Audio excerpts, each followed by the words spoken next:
Chris, just how do you think you guys handled, no Embiid and kind of the game kind of went up and down and some ebbs and flows? How did you see them just kind of work through it? Yeah, I thought it was a real good professional effort. I thought the beginning of the second we had some good looks, just didn't make them. Then they went to a bunch of switching. It slowed us down a little, so we got a little lethargic with our offense. Fortunately, Ant hit enough big, tough shots to kind of keep them at bay, so they could never really get a run together. But it was kind of just, we were able to always refocus and have one more push in us, which was good.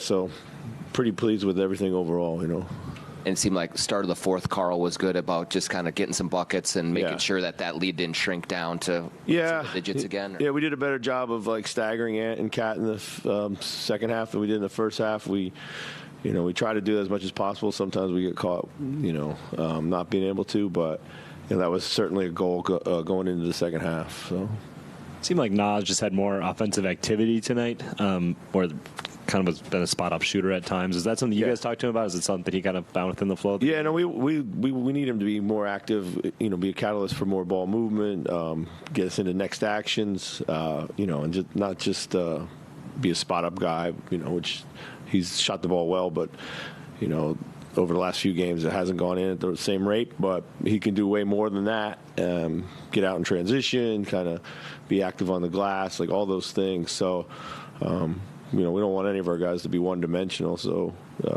he's been focusing over the last, I would say, 3 to 4 games of doing more of it, So we talked about it a little bit after the last game, too. But, Nikhil, how do you just feel about kind of the floor games that he's putting together right now? The floor game? Yeah. Yeah, love how he's playing. He's playing point guard, but he's, getting us into our stuff early. Then he's getting off of it, and he's just staying ready to knock down shots and make the next play. Really, really growing into that role. It really is. Chris, it seemed like you guys tonight made a pretty concerted effort to send Maxey to his left hand. He finished 7 of 19 with just 16 points in 33 minutes. How happy were you with your effort on him? Yeah, really good. I think such an explosive player. Obviously, you want to try to get him going a certain direction, but more than that, you got to be ready for his attack on the catch, and we were able to take that away. Thought we did a really good job, and he's a handful for sure, no doubt.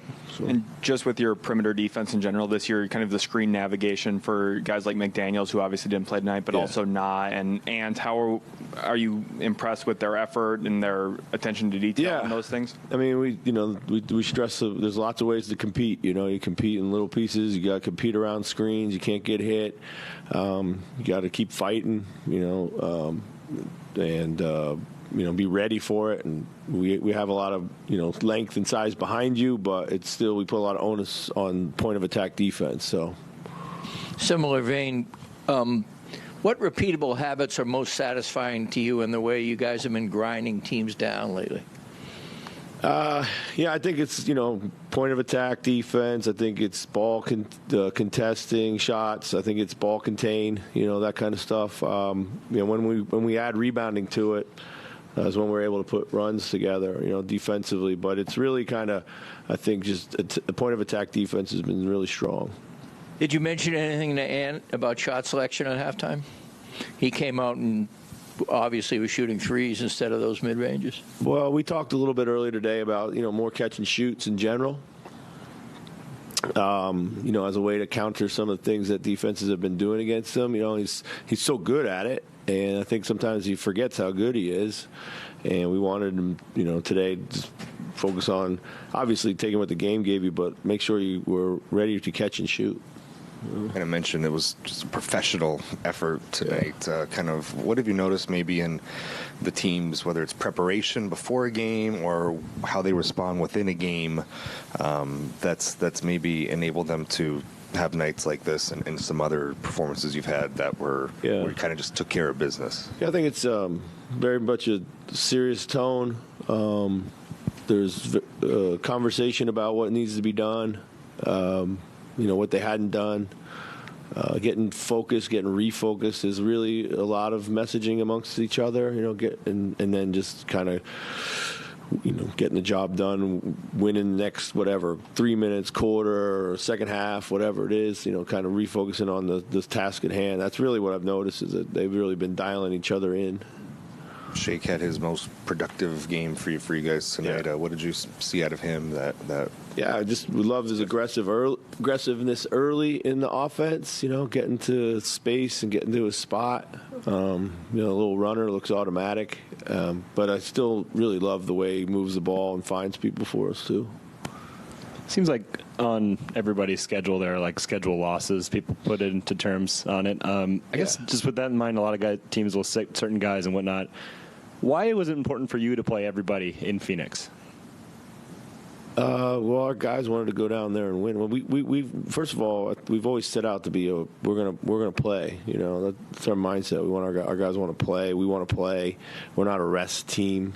I think that's at 30,000 feet. Then at troop level, our guys wanted to play that game. They knew it was a big game. Beal was supposed to be back too. But yeah, so it's just the competitiveness in us. I think that's what you should do. You should go out and you should play. Not for me to say what other teams do, but there was no reason to rest anybody there. So. Is that a decision where you talk to the guys about it too? I mean, like you said, they all wanted to play, or is that just kind of this is the organization's stance? I mean, we didn't talk to the guys, but I knew that they wanted to play coming out of the game in Golden State. So I think that the last thing I'd say to that point, there's going to be points in the game in the season where you got to go play these types of games, and if you're always resting guys, then you don't have the resiliency to go battle through that. So I think it's important. So, thank you.